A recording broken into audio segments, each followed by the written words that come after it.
தேவாய தஸ்மை நமः. தேவாய தஸ்மை நமः. அனைவருக்கும் என்னுடைய வணக்கங்கள். ராமானந்த மகாராஜுக்கு என்னுடைய நமஸ்காரம். பகவத்கீதையினுடைய 13வது அத்தியாயமான சேத்திர சேத்திரஜ விபாக யோகத்தை நாம் பார்த்து வருகின்றோம். இத்துடன் நாம் நிறைவு செய்யவும் இருக்கின்றோம். இந்த சேத்திர சேத்திரஜ யோகத்தில் பகவான் கிருஷ்ணர் அர்ஜுனனுடைய கேள்விக்கு பதில் கூறினார். அர்ஜுனுடைய கேள்வி 6 கேள்விகளாக அமைந்தது. அவற்றுள் சேத்திர சேத்திரிக்கன்தான் மிகவும் முக்கியம். சேத்திரனை பற்றியும் சேத்திரஜனை பற்றியும் பகவான் கூறி இறுதியாக அந்த அத்தியாயத்தினுடைய சாரம் முழுவதையும் 34வது ஸ்லோகத்தில் கூறி அதை முடிக்கின்றார். அதை பற்றி நாம் நேற்று சிந்தித்தோம். இன்று அதை பார்த்துவிட்டு நாம் சொல்வோம். 34வது ஸ்லோகத்தில் சுருக்கமாக இந்த அத்தியாயத்தினுடைய சாரத்தை பகவான் கூறுகின்றார். என்ன? சேத்திர சேத்திரஜ ஏவம் அந்தரம் ஞான சக்ஷுஷா. ஏவம்னா இவ்வாறு, இவ்விதமாக. எவ்விதமாக? முன் சொல்லப்பட்ட சேத்திரத்துடைய லட்சணத்தையும் சேத்திரக்குள் லட்சணத்திலையும் நீ இவ்விதமாக சேத்திர சேத்திரஜ யோகோ, அந்த சேத்திரம் சேத்திரஜனுடைய அந்தரம் என்ன, அந்த இடத்துல வேற்றுமையை, சேத்திரம் சேத்திரத்தினுடைய உண்மை தன்மையை, அந்த ஒவ்வொருவனுடைய மெய் பொருளை லட்சணத்தை நீ பார்த்து அப்படிங்கிறார். அறிந்து. எப்படி அறியணுமா? அறியறதுக்கு பிரமாணம் என்ன? எதனால் நம்ம அறிய முடியும்? ஞான சக்ஷுஷா அப்படிங்கிறார். இந்த இடத்துல ஞான சக்ஷுஷானா, ஞான சக்ஷுனா ஞானத்தை விஷயமாக கொண்ட, சக்ஷுனா கண், ஞானத்தை விஷயமாக கொண்ட அப்படிங்கிறார். ஞானக்கண் அப்படிங்கிறார். நெற்றிக்கண் பாங்கள்ல, அந்த இடத்துல ஞானக்கண்ங்கிறார். அது என்ன? சங்கராச்சாரியார் சொல்றாரு, சாஸ்திர ஆச்சாரிய உபதேச ஜனிதம் ஞானம். சாஸ்திரத்தினுடைய அதை போதிக்கின்ற ஆச்சாரியானுடைய உபதேசத்தில் உதிக்கின்ற அந்த ஞானக்கண் அப்படிங்கிறார். ஆக அந்த ஞானக்கண் வேண்டுமென்றால் அந்த ஆத்ம ஞானத்தை உபதேசிக்கின்ற வேதாந்த விசாரத்தை முறைப்படி குருமேப அபிகச்சே சோத்ரிய பிரம்மனிஷ்டகன் உபனிஷத் சொல்லும். அவன் இந்த இடத்துல சாஸ்திர ஆச்சாரிய உபதேசத்தினால், அந்த குருவினுடைய உபதேசத்தினால் ஏற்பட்டக்கூடிய அந்த கண் அப்படிங்கிறார். அதனாலதான் இந்த இடத்துல ஈஸ்வர 3 கிருபை ரொம்ப முக்கியம்பாங்க. சாஸ்திர கிருபை, ஈஸ்வர கிருபை, குருவினுடைய கிருபை தேவை. அதனால அது மட்டுமல்ல, ஆத்ம கிருபைன்னு ஒன்று சொல்றாங்க. இந்த சாஸ்திரம் குரு ஈஸ்வர கிருபை மட்டும் போதாது, நம்முடைய ஆத்ம கிருபையும் வேண்டும் அப்படிங்கிற. ஆத்ம கிருபைனா நமக்கு புண்ணியமானது வேண்டும். நமக்கு அப்பொழுதுதான் சில சாஸ்திரத்துடைய அர்த்தம் நமக்கு புரியும். பக்குவப்பட்ட மனமானது வேண்டும்ங்கிறார். ஆத்ம கிருபைனா நம்முடைய கருணைன்னு சொல்றார். நம்முடைய கிருபையும் இதுக்கு வேண்டும் அப்படிங்கிறார். நம்முடைய அருளும் நம்முடைய கிருபையும் நமக்கு வேண்டும். நம்முடைய கிருபை என்ன? சிரத்தையானது நமக்கு வேண்டும். மனமானது ஓரளவு பக்குவப்பட்டு இருக்க வேண்டும் அப்படிங்கிறார்.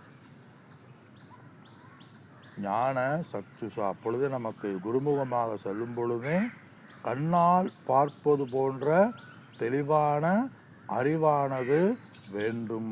கண்ணால் ஒரு பொருளை நம்ம தெளிவாக பார்க்குறோம்ல, அது மாதிரி இந்த சாஸ்திரத்தை ஒரு கண்ணாடி அப்படிம்பாங்க. கண்ணாடி உள்ளதை உள்ளவாறு காட்டும். அதுபோல் இந்த சாஸ்திரம்ங்கிறது உள்ளதை உள்ளவாறு காட்டும் அப்படிங்கிறார். நம்ம அந்த கண்ணில் திமிரம் இருந்தால் அது பார்வை மங்கும். சூரியன் பல சூரியனா நமக்கு தெரியும். அதனால் அந்த ஆத்மாவை பற்றிய தெளிவான பார்வையை அஞ்ஞானம் என்ற அஞ்ஞான திமிராந்தஸ்ய ஞானாஞ்சலகயா தஸ்குரும் நீலிதம் ஏன தஸ்மை ஸ்ரீ குரவே நமகன்னு வரும்.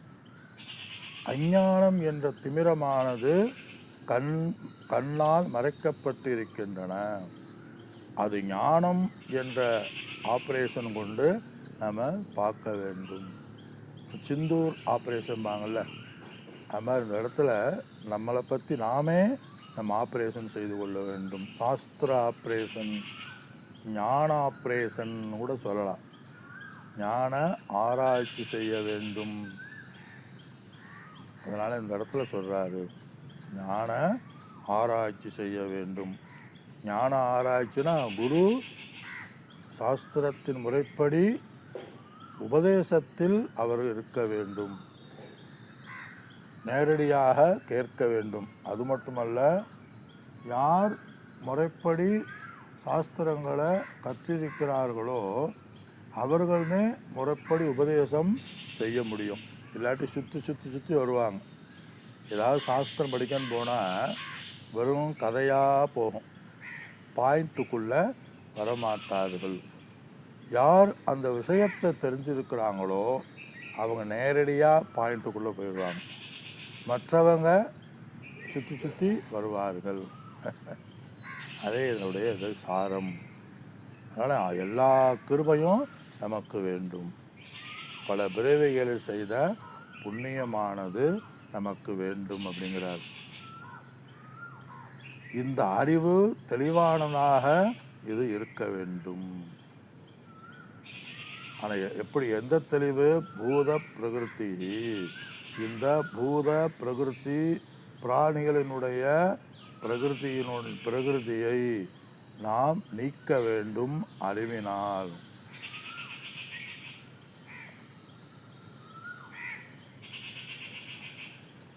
ஆனால் இந்த பிரகிருதி அப்படின்னா இதுதான், இந்த பிரகிருதியை பற்றிய நீங்குதல் தான் மோட்சம். ஏ விதுகு யாந்தி தே பரம். இதை யார் உணர்கிறார்களோ அவர்கள்தான் மேலான கதியை அவர்கள் அடைகிறார்கள். எப்படி உணரணும்? ஜீவர்களாகிய நாம் இந்த பிரகிருதியினுடைய காரிய காரண சங்காதமாக மாயையினுடைய அவித்யாவால் நம்ம படைக்கப்பட்டு இருக்கின்றோம். மாயையினால் ஒன்றுதே, பிரகிருத்தினால் ஒன்று தான்.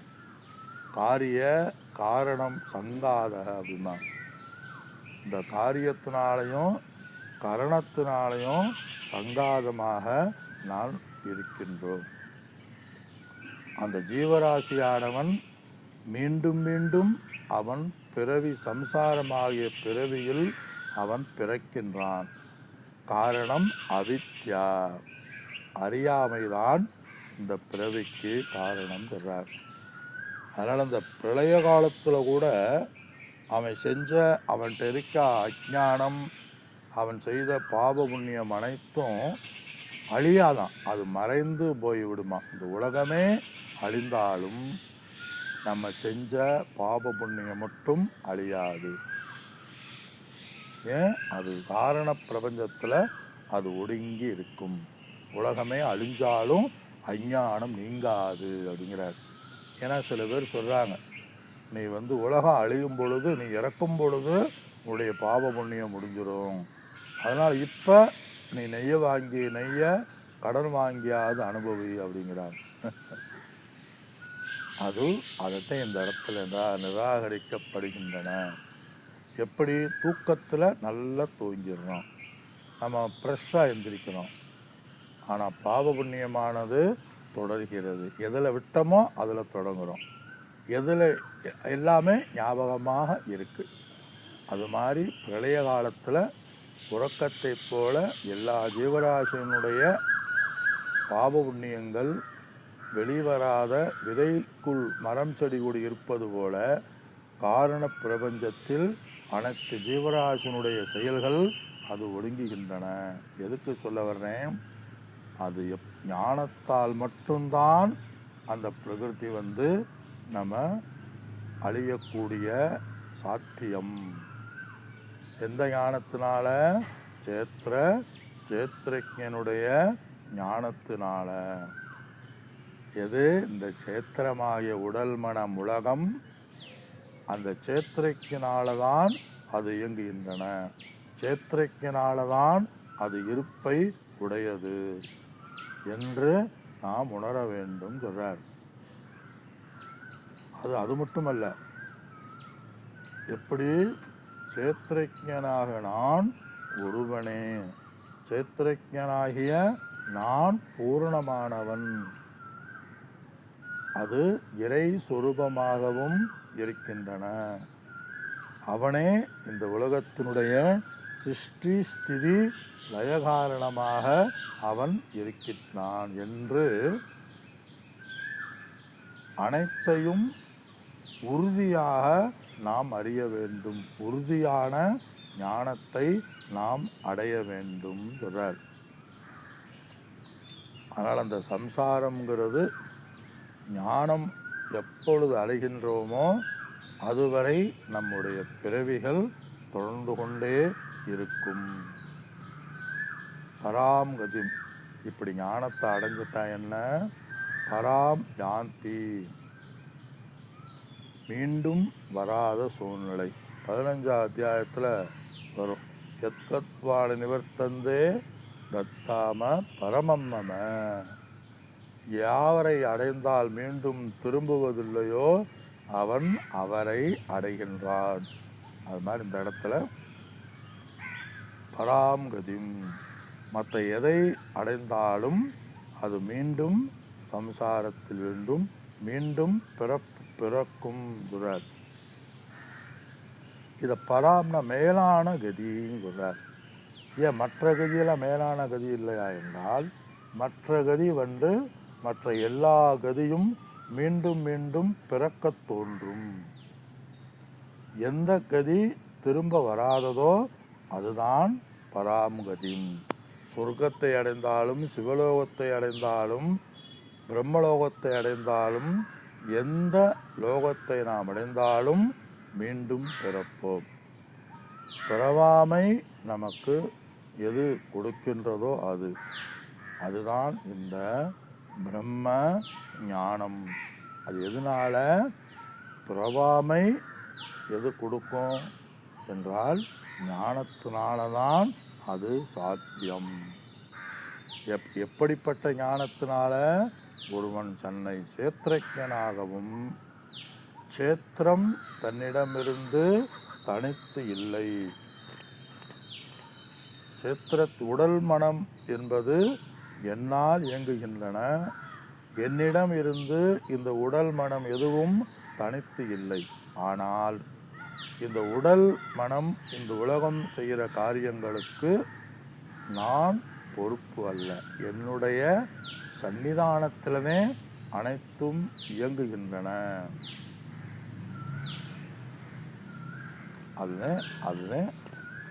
அதை இறைவனுடன் ஒன்றாக நாம் கருத வேண்டும். சேத்திரஜ யோகம் என்று இதில் விதும் பராம்கதிம். இப்படி ஆத்ம அனாத்ம ஞானத்தை எல்லாம் ஒன்றுதே.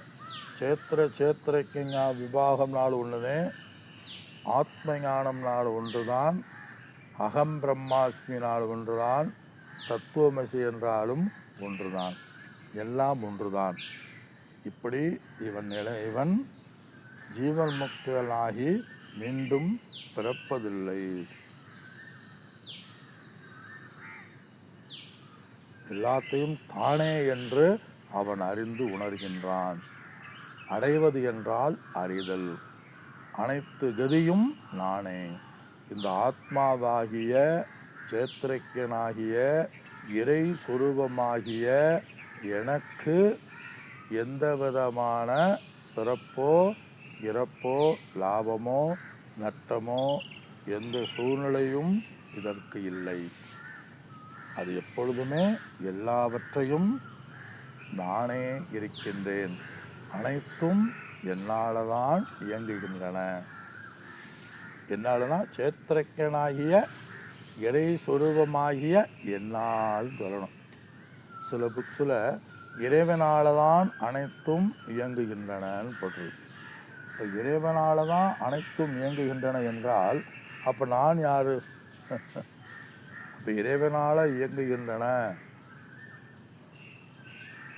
இயற்கையிலிருந்து இந்த உலகம் இயற்கையாக தோன்றியது அப்படின்னு சொன்னால் இறைவன் ஒருத்தன் இருக்கிறாரு, அவனால் இந்த உலகம் இயங்குது நம்ம நினச்சிடுவோம். அது ஆரம்ப காலங்களில் ஓகே.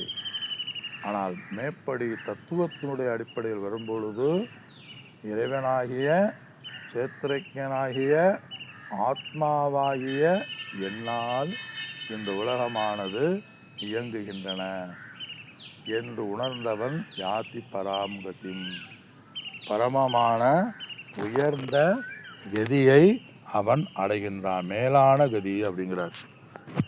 மேலான கதியை அவன் அடைகின்றான் என்று கூறி இந்த அத்தியாயத்தை நிறைவு செய்கின்றார்.